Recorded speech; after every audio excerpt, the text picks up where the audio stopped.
வணக்கம். காரைக்காலில் இருசக்கர வாகனங்களில் சென்றவாறு அரசு ஊழியர்கள், விற்பனையாளர்கள் ஹெல்மெட் விழிப்புணர்வு ஊர்வலம் நடத்தினர். புதுவை மாநிலத்தில் கடந்த 12ஆம் தேதி முதல் இருசக்கர வாகன ஓட்டிகள் ஹெல்மெட் அணிவது கட்டாயமாக்கப்பட்டது. இதற்காக போக்குவரத்து காவல்துறை சார்பில் பல்வேறு விழிப்புணர்வு முகாம் நடத்தப்பட்டு உள்ளது. மேலும் பள்ளி, கல்லூரிகளிலும் முகாம் நடத்தப்பட்டது. காரைக்கால் மாவட்ட போக்குவரத்து துறை சார்பில் காரைக்காலில் 36வது சாலை பாதுகாப்பு மாதம் கடைபிடிக்கப்பட்டு வருகிறது. அதன் ஒரு பகுதியாக அரசு ஊழியர்கள் மோட்டார் சைக்கிள்களுடன் கலந்து கொண்ட ஹெல்மெட் விழிப்புணர்வு ஊர்வலம் நேற்று காரைக்கால் மாவட்ட கலெக்டர் அலுவலக வாயிலிருந்து புறப்பட்டது. இந்த ஹெல்மெட் விழிப்புணர்வு ஊர்வலத்தை மாவட்ட துணை கலெக்டர் வெங்கடகிருஷ்ணன் கொடியசைத்து தொடங்கி வைத்தார். ஊர்வலத்தில் 50க்கும் மேற்பட்ட அரசு ஊழியர்கள், ஹெல்மெட் விற்பனையாளர்கள், வாகன விற்பனையாளர்கள் ஹெல்மெட் அணிந்து நகரின் முக்கிய சாலைகள் வழியாக பொதுமக்களுக்கு ஹெல்மெட் அணிவதன் அவசியம் குறித்து பிரச்சாரம் செய்து சென்றனர். இருசக்கர வாகன ஹெல்மெட் ஊர்வலமானது காரைக்கால் மாவட்ட கலெக்டர் அலுவலக வாயிலில் தொடங்கி பாரதியார் வீதி, புதிய பஸ் நிலையம், PK சாலை, காமராஜர் சாலை, மதக்கடி சாலை வழியாக சென்று மீண்டும் மாவட்ட கலெக்டர் அலுவலக வாயிலில் நிறைவு பெற்றது.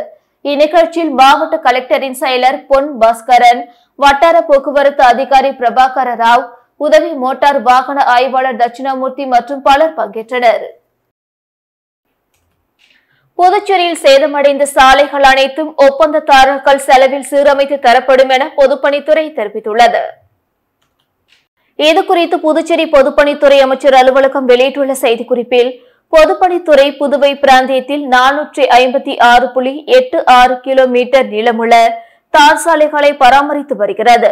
இதில் 294.03 கிலோமீட்டர் நீளமுள்ள சாலைகளை கடந்த 3 ஆண்டுகளில் புதுவை அரசின் நிதியிலிருந்தும், பிரதம மந்திரி கிராம சாலை அபிவிருத்தி திட்டத்தின் மூலமாகவும் மற்றும் வங்கிகள் நிதி உதவியுடனும் மேம்படுத்தப்பட்டுள்ளது.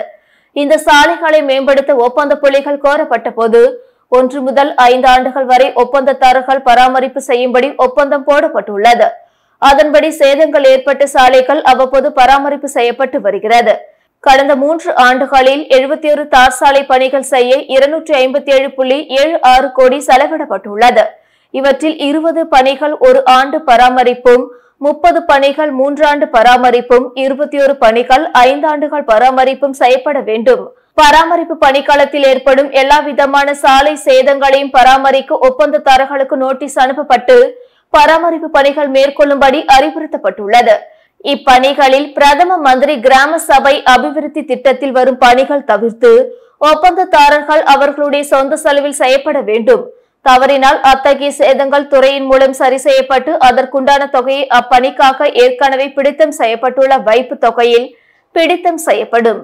மேலும் இது ஒப்பந்ததாரரின் செயல்திறன் மதிப்பீட்டில் குறிப்பிடப்படும். சென்ற வாரம் சாலை பராமரிப்பு பணிக்காலத்தில் உள்ள மறைமலை அடிகள் சாலை, கடலூர் சாலை, புவன்கரை வீதி, வழுதாவூர் சாலை, மதகடிப்பட்டு, பண்டசோழநல்லூர் சாலை, பங்கூர்பேட் சாலை ஆகியவை ஒப்பந்ததாரரின் செலவில் சரி செய்யப்பட்டன. மீதமுள்ள 6 சாலைகள் விரைவில் சீர் செய்யப்பட உள்ளன.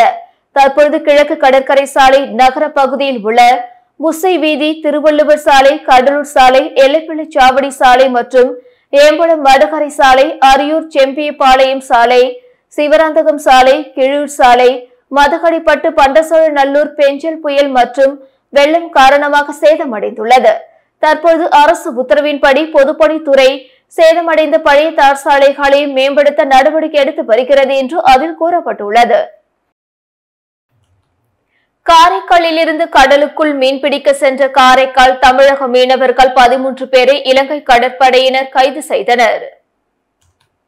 காரைக்கால் மாவட்டம் கிளிஞ்சல்மேடு மீனவ கிராமத்தை சேர்ந்த ஆனந்தவேல் என்பவருக்கு சொந்தமான விசைப்படகில் அதே ஊரை சேர்ந்த 13 பேர் கடந்த 26ஆம் தேதி காலை 10 மணி அளவில் காரைக்கால் மீன்பிடி துறைமுகத்திலிருந்து கடலுக்குள் மீன்பிடிக்க சென்றனர். நேற்றிரவு 9:30 மணி அளவில் கோடியக்கரை அருகே இந்திய கடல் எல்லைக்குள் மீன்பிடித்துக் கொண்டிருந்த போது எல்லை தாண்டி மீன்பிடித்ததாக இலங்கை கடற்படையினரால் 13 மீனவர்களும் விசைப்படகுடன் கைது செய்யப்பட்டனர். மீனவர்களுக்கு எச்சரிக்கை விடுக்கும் விதமாக இலங்கை கடற்படையினர் துப்பாக்கியால் சுட்டபோது படகிலிருந்து தவறி கடலில் விழுந்த 2 மீனவர்கள் காயமடைந்ததாக கூறப்படுகிறது. அண்மை காலமாக தொடர்ச்சியாக காரைக்கால் தமிழக மீனவர்கள் இலங்கை கடற்படையால் கைது செய்யப்படுவது மீனவர்களிடையே அச்சத்தையும் வேதனையும் ஏற்படுத்தியுள்ளது. கைது செய்யப்பட்ட மீனவர்களையும் இதுவரை இலங்கை கடற்படையால் பறிமுதல் செய்து வைக்கப்பட்டுள்ள மீன்பிடி படகுகளையும் உடனடியாக விடுவிக்க மத்திய மாநில அரசுகள் விரைந்து நடவடிக்கை எடுக்க வேண்டும் என காரைக்கால் மாவட்ட மீனவர்கள் கோரிக்கை விடுத்துள்ளனர்.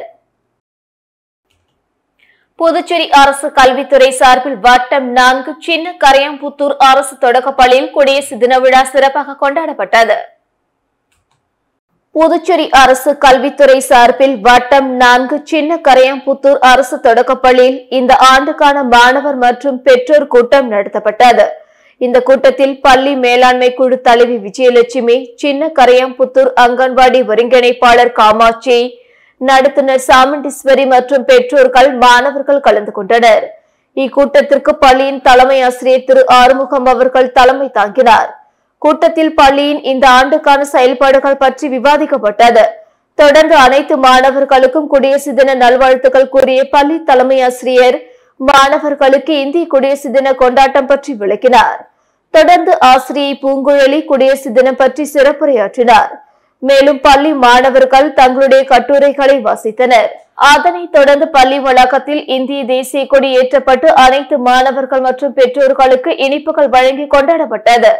நிகழ்ச்சி நிறைவாக பால சேவிகா சந்தியா அவர்கள் நன்றி கூறினார்.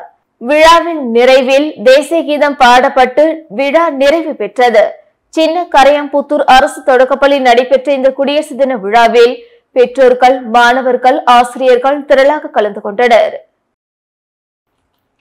உழவுக்கரை நகராட்சி சார்பில் புதுச்சேரி வெங்கடா நகர் பூங்காவில் வாரந்தோறும் சனிக்கிழமைகளில் யோகா பயிற்சி நடத்த ஏற்பாடு செய்யப்பட்டுள்ளது.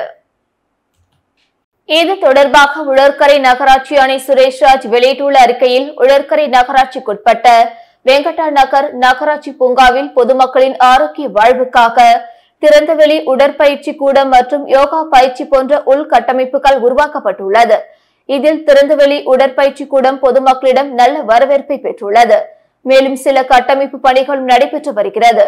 இந்நிலையில் வெங்கடா நகர் பூங்காவில் யோகா பயிற்சி வாரந்தோறும் சனிக்கிழமைகளில் காலை 6:30 மணி முதல் காலை 8 மணி வரை அளிக்கப்படுகிறது. இந்த பயிற்சியை புதுச்சேரி அரசு ஆயுஷ் துறையை சேர்ந்த பயிற்றுநர்கள் அளிக்க உள்ளனர். இந்த பயிற்சியில் பொதுமக்கள் கலந்து கொண்டு பயன்பெறலாம் என குறிப்பிட்டுள்ளார். புதிய டிராபிக் சிக்னல்கள் இயக்கம் குறித்து டிஐஜி சத்ய சுந்தரம் ஆய்வு மேற்கொண்டார். புதுச்சேரி நகர பகுதி மற்றும் கிராம பகுதி புதிய டிராபிக் சிக்னல்கள் அமைக்கப்பட்டு வருகிறது. தற்காலிகமாக மின்னணை கொடுத்து சிக்னல்கள் இயங்கி வருகிறது. புதிய சிக்னல்கள் இயக்கம் குறித்து டிஐஜி சத்ய சுந்தரம் நேற்று ஆய்வு நடத்தினார். முதலியார்பேட்டை மரப்பாலம் எம்ஏஎஸ் சண்முகம் சிலை சிக்னல், வில்லியனூர் கண்ணகிப்பள்ளி அருகில் அமைக்கப்பட்டுள்ள சிக்னல், எம்ஜிஆர் சிலை, 10 கண்ணு, சேதராப்பட்டு சிக்னல்கள் இயக்கம் குறித்து ஆய்வு மேற்கொள்ளப்பட்டது. இது தவிர விபத்துகள் நடக்கக்கூடிய சாலை பகுதிகளிலும் ஆய்வு நடந்தது. ஆய்வின் போது சீனியர் எஸ்பி பிரவீன்குமார் திரிபாதி, எஸ்பிக்கள் மோகன்குமார், செல்வம் மற்றும் போக்குவரத்து போலீசார் உடனிருந்தனர். உலக புகழ்பெற்ற இருதய அறுவை சிகிச்சை நிபுணர் டாக்டர் செரியன் மறைவிற்கு புதுவை ஆளுநர் மற்றும் முதல்வர் இரங்கல் தெரிவித்துள்ளனர். இது தொடர்பாக புதுவை ஆளுநர் வெளியிட்டுள்ள இரங்கல் செய்தியில், உலக புகழ்பெற்ற இருதய அறுவை சிகிச்சை நிபுணர் பத்மஸ்ரீ விருதாளர் டாக்டர் செரியன் மறைந்தார் என்ற செய்தி மிகுந்த வருத்தத்தை ஏற்படுத்துகிறது. எதிர்காலத்தை எப்போதும் நம்பிக்கையோடு அணுகும் அவர் பலருக்கு வழிகாட்டியாகவும் திகழ்ந்தவர். அவரை பிரிந்து வாடும் அவரது குடும்பத்தினருக்கு ஆழ்ந்த இரங்கலை தெரிவித்துக் கொள்கிறேன் என்று குறிப்பிட்டுள்ளார்.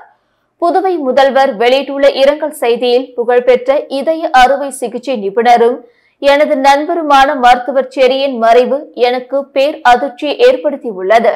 பத்மஸ்ரீ விருது உள்ளிட்ட பல விருதுகளை பெற்றவர். அவர் மூளை சாவு அடைந்த ஒருவரின் இதயத்தை மாற்று அறுவை சிகிச்சை மூலம் தேவைப்படும் நபருக்கு வெற்றிகரமாக பொருத்தி சாதித்து காட்டியவர்.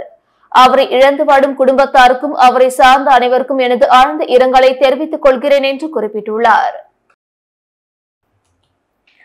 ஆண்களைப் போல பெண்களையும் பெற்றோராக கருதி எஸ்சி எஸ்டி ஜாதி சான்று வழங்க வலியுறுத்தி சட்டப்பேரவை நோக்கி விடுதலை சிறுத்தைகள் கட்சியினர் பேரணி சென்றனர். புதுச்சேரியில் ஆண்களைப் போல பெண்களையும் பெற்றோராக கருதி எஸ்சி எஸ்டி ஜாதி சான்றிதழ் வழங்க வேண்டும். எஸ்சி எஸ்டி மக்கள் அல்லாத சமூகத்துக்கு 2001ஆம் ஆண்டை வரையறை செய்து ஜாதி சான்று வழங்கி வரும் புதுச்சேரி அரசு புதுச்சேரியில் பிறந்து இங்கேயே 40 ஆண்டுகளுக்கு மேலாக வாழ்ந்து வரும் பட்டியலின மக்களுக்கு 2001ஆம் ஆண்டை அளவுகோலாக வைத்து பூர்வீக பட்டியலினத்தவர் ஜாதி சான்று வழங்க வேண்டுமென வலியுறுத்தி புதுச்சேரி விடுதலைகள் சிறுத்தைகள் கட்சி சார்பில் சட்டப்பேரவை நோக்கி பேரணி நடைபெற்றது. மாநில முதன்மை செயலாளர் தேவப்பொழிலன் தலைமையில் 500க்கும் மேற்பட்டோர் கலந்து கொண்டு கோரிக்கைகளை வலியுறுத்தி கோஷங்கள் எழுப்பினர். சுதேசி மில் அருகில் தொடங்கிய பேரணி முக்கிய வீதிகள் வழியாக சென்று மிஷின் வீதி ஜென்மராக்கினி கோவில் எதிரே சட்டப்பேரவை அருகில் முடிவடைந்தது. இதையடுத்து முக்கிய நிர்வாகிகள் முதல்வர் ரங்கசாமியை சந்தித்து கோரிக்கை அடங்கிய மனு அளித்தனர். மனுவை பெற்றுக்கொண்ட முதல்வர் கோரிக்கைகளை பரிசீலிப்பதாக தெரிவித்தார். தேசிய சாலை பாதுகாப்பு மாதத்தை முன்னிட்டு மோட்டார் வாகன பேரணியை புதுச்சேரி போக்குவரத்து ஆணை சிவக்குமார் தொடங்கி வைத்தார். 36வது தேசிய சாலை பாதுகாப்பு மாதம் 2025 இம்மாதம் கடைபிடிக்கப்படுகிறது. இதன் தொடர்ச்சியாக புதுச்சேரி அரசு போக்குவரத்து துறை சார்பில் 4 சக்கர வாகனங்களில் சீட் பெல்ட் அணிந்து பயணம் செய்ய வலியுறுத்தி மோட்டார் வாகன பேரணி நேற்று நடந்தது. புதுச்சேரி போக்குவரத்து ஆணை சிவக்குமார் தலைமை தாங்கி பேரணியை தொடங்கி வைத்தார். புதுச்சேரி அரசு போக்குவரத்து துறை துணை ஆணையர் குமரன் மற்றும் செயற்பொறியாளர் சீதாராம ராஜு ஆகியோர் கலந்து கொண்டனர். இப்பேரணி கடற்கரை சாலை காந்தி திடலில் தொடங்கி SV பட்டேல் சாலை வழியாக சிவாஜி சிலை, ராஜீவ்காந்தி சதுக்கம், இந்திரா காந்தி சதுக்கம் சென்று இறுதியாக கடற்கரை சாலையில் முடிவடைந்தது. பேரணி ஏற்பாடுகளை போக்குவரத்து துறை ஊழியர்கள் செய்திருந்தனர். காமராஜர் ஓவிய கலைக்கூடம் சார்பில் குடியரசு தின விழாவை முன்னிட்டு நடைபெற்ற நிகழ்ச்சியில் சபாநாயகர் செல்வம் கலந்து கொண்டு பல்வேறு துறைகளில் சாதனை புரிந்தவர்களுக்கு விருதுகள் வழங்கி பாராட்டினார். காமராஜர் ஓவிய கலைக்கூடம் சார்பில் குடியரசு தின விழாவை முன்னிட்டு பல்வேறு துறைகளில் சாதனை படைத்தவர்களுக்கு விருதுகள் வழங்கும் விழா மற்றும் மாணவர்களின் ஓவிய கண்காட்சி புதுவை தமிழ் சங்கத்தில் நடைபெற்றது. காமராஜர் ஓவிய கலைக்கூடத்தில் நிறுவனத்தில் திலக் தலைமையில் நடைபெற்ற விழாவில் கலை பண்பாட்டுத்துறை இயக்குநர் கல்ய பெருமாள், புதுவை முத்தமிழ் சங்கத்தின் தலைவரும் மூத்த பத்திரிகையாளருமான ராஜகோபால் பழனிசுவாமி, கலைமாமணி ஆர் செல்வன், கலைமாமணி சுகுமாரன் ஆகியோர் முன்னிலை வகித்தனர். விழாவில் சிறப்பு விருந்தினராக சபாநாயகர் செல்வம் கலந்து கொண்டு பல்வேறு துறைகளில் சாதனை புரிந்தவர்களுக்கு சான்றிதழ் மற்றும் கேடயம் வழங்கி பாராட்டினார். மேலும் மாணவ மாணவிகளின் ஓவிய படைப்புகளை பார்வையிட்டு மாணவர்களுக்கு சான்றிதழ் வழங்கி சிறப்பித்தார். இந்த நிகழ்ச்சியில் காமராஜர் ஓவிய கலைக்கூடத்தின் நிர்வாகிகள், பெற்றோர்கள், புதுச்சேரி மாவட்டத்தை சேர்ந்த கலைஞர்கள், ஓவியர்கள் உட்பட பலர் திரளாக கலந்து கொண்டனர். மாநில அந்தஸ்தை வலியுறுத்தி துணியில் இயற்கையான முறையில் வர்ணம் பூசி ஆற்றின் நடுவே தேசிய கொடி ஏற்றிய சம்பவம் பரபரப்பை ஏற்படுத்தியுள்ளது. வீராம்பட்டினத்தை சேர்ந்தவர் பிரவீனா. இவர் குடியரசு தின விழாவையொட்டி புதுச்சேரிக்கு தனி மாநில அந்தஸ்தை வலியுறுத்தி தேசிய கொடியை துணியில் தயாரித்து ஆரஞ்சு நிறத்திற்கு கேரட் ஜூஸ், அதனுடன் கேசரி பவுடர், பச்சை நிறத்திற்கு முருங்கை கீரை ஜூஸ் பயன்படுத்தி தனது கை ரேகையால் 108 தடவை அச்சிட்டு பழச்சாறு மூலம் அசோக சக்கரம் வரைந்து கொடியை உருவாக்கினார். புதுச்சேரி புகழை பற்றி 20 பாடல் வரிகளை கொடிக்கம்பத்தில் எழுதினார். நேற்று வீராம்பட்டினம் ஆற்றின் நடுவே கொடிக்கம்பத்தை நட்டு தேசிய கொடி ஏற்றி கொண்டாடினார். மேலும் புதுச்சேரிக்கு தனி மாநில அந்தஸ்து கிடைக்கும் வரை தனது விழிப்புணர்வு பணி தொடரும் என பிரவீனா தெரிவித்தார். அம்ருத் திட்டத்தில் புதுவை சிறப்பாக செயல்பட்டதற்காக மத்திய வீட்டு வசதி மற்றும் நகர்ப்புற விவகாரத்துறை அறிவித்த ஊக்கத்தொகையில் ரூபாய் 5.5 கோடி விடுவிக்கப்பட்டுள்ளது. இதுகுறித்து புதுவை உள்ளாட்சித்துறை வெளியிட்டுள்ள செய்திக்குறிப்பில், தேசிய வீட்டு வசதி மற்றும் நகர்ப்புற விவகாரத்துறை அமைச்சகம் நகர்ப்புறங்களை புனரமைத்து மேம்படுத்துவதற்கான அடல் மிஷன் 2.0 திட்டத்தை உள்ளாட்சி துறைகள் மூலம் கடந்த 2021ஆம் ஆண்டு முதல் செயல்படுத்தி வருகிறது. அதன்படி நீர்வள மேலாண்மை, கழிவுநீர் மேலாண்மை உள்ளிட்ட திட்டங்கள் 500 அம்ருத் நகரங்களில் செயல்படுத்தப்பட்டன. புதுவையில் கடந்த 2022 முதல் 2023, 2023 முதல் 2024 ஆகிய ஆண்டுகளில் அம்ருத் திட்டத்தில் வெற்றிகரமாக நகர்ப்புற சீர்திருத்தங்கள் செயல்படுத்தப்பட்டன. இதற்காக புதுச்சேரி உள்ளாட்சித்துறைக்கு மத்திய வீட்டு வசதி மற்றும் நகர்ப்புற விவகாரத்துறை அமைச்சகம் சார்பில் ஊக்கத்தொகையாக ரூபாய் 8.4 கோடி நிதியை அறிவித்தது. அதில் தற்பொழுது ஊக்கத்தொகையில் ரூபாய் 5.5 கோடி மத்திய அரசு விடுவித்துள்ளது. இத்துடன் செய்திகள் நிறைவடைந்தன. வணக்கம்.